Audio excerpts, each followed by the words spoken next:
بسم اللہ الرحمن الرحیم۔ السلام علیکم، جاوید اختر ایک نئی ویڈیو کے ساتھ۔ امید کرتے ہیں آپ لوگ خیریت سے ہوں گے۔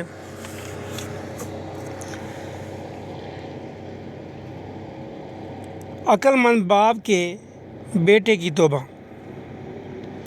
ایک عقل مند شخص کا انتقال ہونے لگا تو اس نے اپنے بیٹے کو بلوایا اور اسے الوداع نصیحت کرتے ہوئے کہا، بیٹے اگر کبھی شراب پینے کو تیرا دل کرے تو پہلے شراب خانے جا کر کسی شرابی کو دیکھ لینا۔ اگر جوا کھیلنے کو دل چاہے تو پہلے ہارے ہوئے جواری کا مشاہدہ کر لینا، اور اگر کبھی زنا کو دل چاہے تو بالکل صبح سویرے کے وقت طوائف خانے جانا۔ اس نصیحت کے بعد اس شخص کا انتقال ہو گیا۔ اس کے انتقال کے کچھ عرصے بعد لڑکے کے دل میں شراب پینے کا خیال پیدا ہوا۔ باپ کی نصیحت کے مطابق وہ نوجوان ایک شرابی کے پاس پہنچا جو نشے کے دھت میں ایک نالی میں گرا ہوا تھا۔ اس کی یہ عبرتناک حالت دیکھ کر اس کے دل میں خیال پیدا ہوا کہ اگر میں نے بھی شراب پی تو میرا بھی یہی حشر ہوگا۔ یہ خیال آتے ہی اس نے شراب پینے کا ارادہ ترک کر دیا۔ پھر ایک مرتبہ شیطان نے اسے جوئے کی ترغیب دلائی۔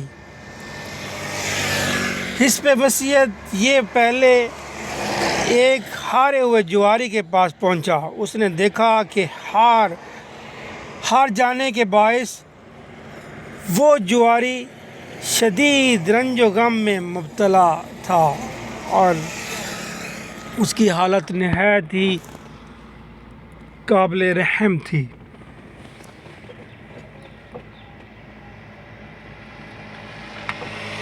اس کی یہ حالت دیکھ کر اسے بھی اس بارے میں یہی خوف طاری ہوا لڑکے کو کہ اگر میں نے جوا کھیلا اور میں ہارا تو میری بھی یہ حالت ہوگی، اور میں اسے یہ حالت دیکھ کے یہ جوئے سے باز آ گیا۔ پھر کچھ عرصے بعد نفس نے زنا کی خواہش کا اظہار کیا۔ اس مرتبہ یہ حسب نصیحت باپ کی اس کے نصیحت یاد تھی کہ بھائی صبح سویرے پہلے طوائف خانے جا پہنچنا اور پہلے مشاہدہ کرنا۔ تو یہ بالکل اپنے باپ کی نصیحت کے مطابق صبح سویرے طوائف خانے جا پہنچا۔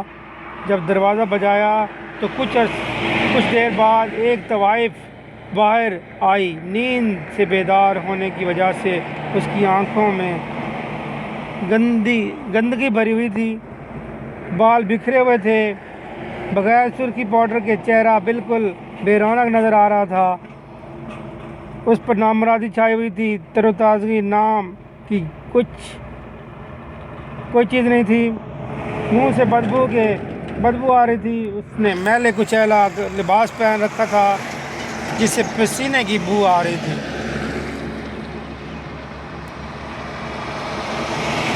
گویا اس نے مشاہدہ کیا کہ رات کو نظر آنے والی حور اس وقت غلاظت کا ڈھیر نظر آ رہی تھی۔ طوائف کا یہ بھیانک حلیہ دیکھ کر اس نوجوان کے دل میں زنا کی کرہت پیدا ہو گئی اور اس نے اپنے ارادے سے ہمیشہ کے لیے توبہ کر لی۔ یہ باپ کی نصیحت تھی بیٹے کو اور جو اس کے کام آئی۔